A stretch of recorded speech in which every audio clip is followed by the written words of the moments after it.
Continuamos hablando con Pavel Isa Contreras. El tema de los salarios, ya hablamos del tema del desempleo, es grave. Ahora está el asunto de los bajos salarios, que ya lo ha denunciado 83.4 veces el gobernador del Banco Central, es muy reiterativo en eso, hasta el presidente. Lo que pasa es que lo hace de una manera como de responsabilidad del sector privado y Sí. sin ver las propias responsabilidades de la gestión pública en contribuir a elevar los salarios. Bueno, porque es casi el principal empleador.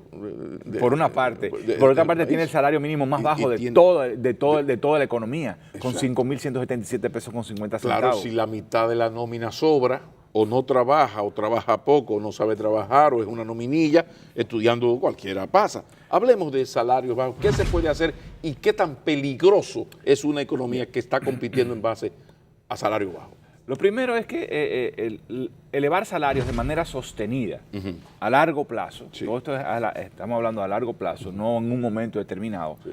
depende de que el desempleo caiga.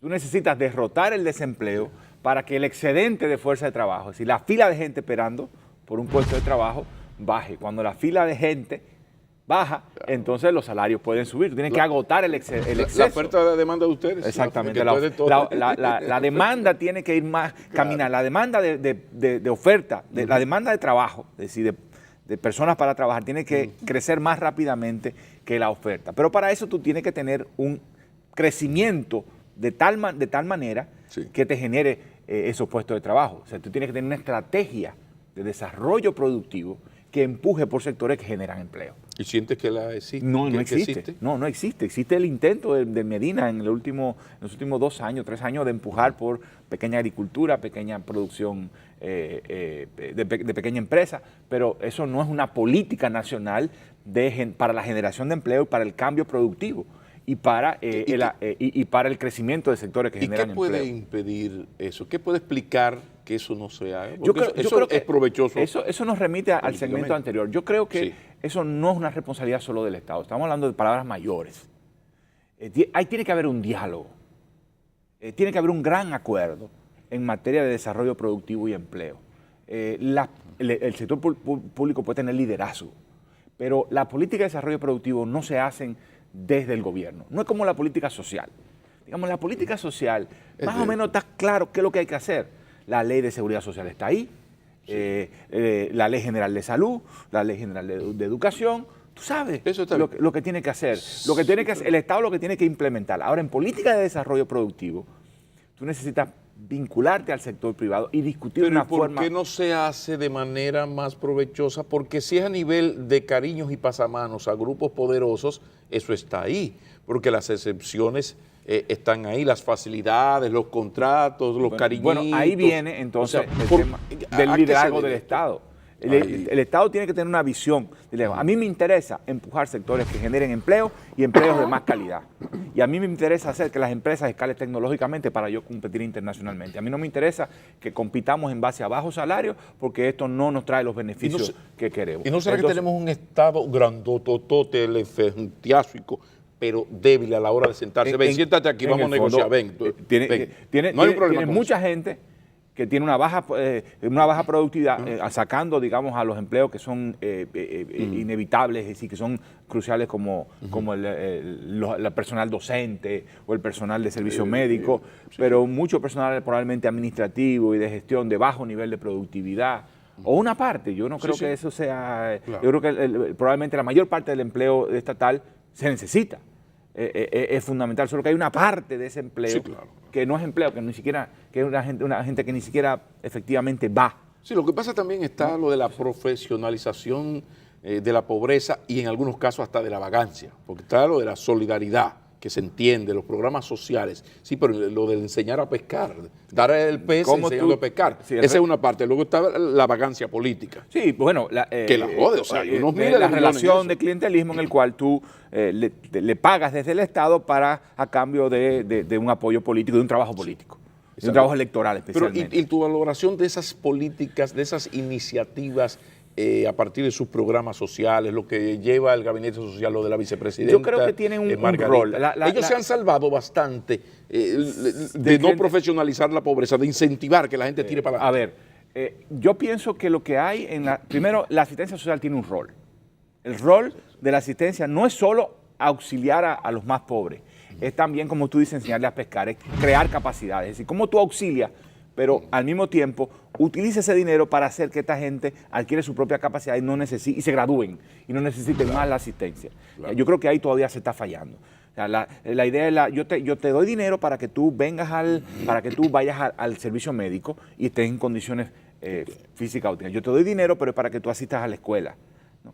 Eso es enseñar a pescar. Esa parte todavía sigue siendo, se ha avanzado, pero todavía sigue siendo débil y lo grueso del programa sigue siendo la transferencia, sigue siendo la asistencia y no la contribución a largo plazo a adquirir capacidades. Pero además, si tú no tienes una escuela en la cual no se adquieren los conocimientos fundamentales, aunque tú le pongas la condicionalidad y el chico o la chica vaya a la escuela, ¿qué es lo que aprende? Sí. Bueno, ahí ya nos metimos en otro tema. Es decir, si está formando la escuela... o sea, tú necesitas el servicio universal, tú necesitas el servicio público para que aprendan a pescar. Necesita la enseñanza, también necesita el servicio de salud para cuando los chicos y las chicas vayan, tengan un adecuado provisión de micronutrientes, control del niño sano y de la niña sana, vacunación, tiene que tener todo el paquete completo y la capacidad para seguir, para darle seguimiento a los niños. Entonces tiene un rol que jugar, pero ese rol, repito, ha sido todavía limitado, es insuficiente. El esfuerzo tiene que ser puesto en el lado del gasto, no en la asistencia social, aunque repito, debe ser un instrumento de ayuda a lo que tiene que ser fundamental, que es los servicios sociales universales. ¿Ya?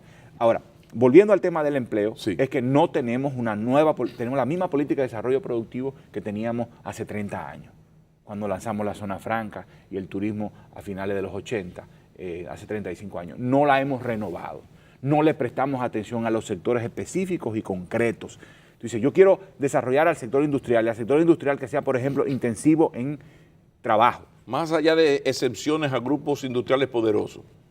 Como Estado al sector en general, no a No, pero también tienes que tener políticas dirigidas hacia sectores específicos, pero no es para darle la exención, es para decir qué yo Estado puedo hacer para que cuáles son las trabas que tiene ese sector, que no puede resolver por sus propios medios, que logren que ese sector aprenda y se transforme tecnológicamente. Pero también la rendición de cuentas. O sea, yo te he dado muchísimo cuarto en excepciones todos estos años, vamos a ver cómo me ha ido. Quizás te debo darte más, pero vamos a evaluarlo. Aquí no se evalúa eso. No, poco, realmente se evalúa poco. De hecho, el sector, por ejemplo, de zonas francas sacó un documento donde mostraba que era beneficioso, o está sacando documentos que mostraba que era beneficioso la zona franca, pero lo que se dice, falta el contrafactual, es decir, ¿y qué hubiese pasado si no hubiese existido eso?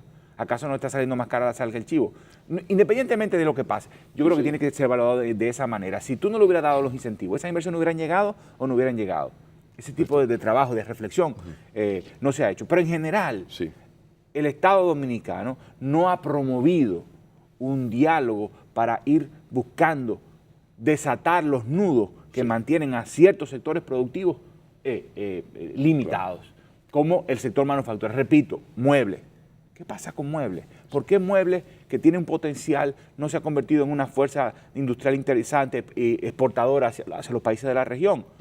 Y la penetración de importaciones de muebles sigue dominando el mercado en el país. Por ejemplo, un elemento, ya puse el ejemplo de frutas y vegetales, necesita la acción del Estado. Búscate otros sectores productivos de esa forma y vas a ver muchos elementos donde el Estado ha estado ausente en la provisión de bienes públicos, en lograr esfuerzos de coordinación. Por ejemplo, los clústeres que el Estado promovió. ¿En qué quedaron los clústeres?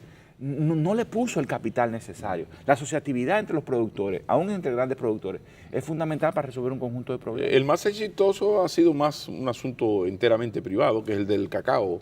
Por ejemplo, ¿qué puede hacer el Estado para tiene un buen ejemplo ahí, el del cacao, sin tener que recurrir a exenciones o a gastar mucho dinero? Ese no es el tema. Pavel, hemos hablado de crecimiento económico y desigualdad social en la República Dominicana. El último segmento, utilicémoslo entonces para ver esto desde la óptica global, desde lo mundial, después de la pausa.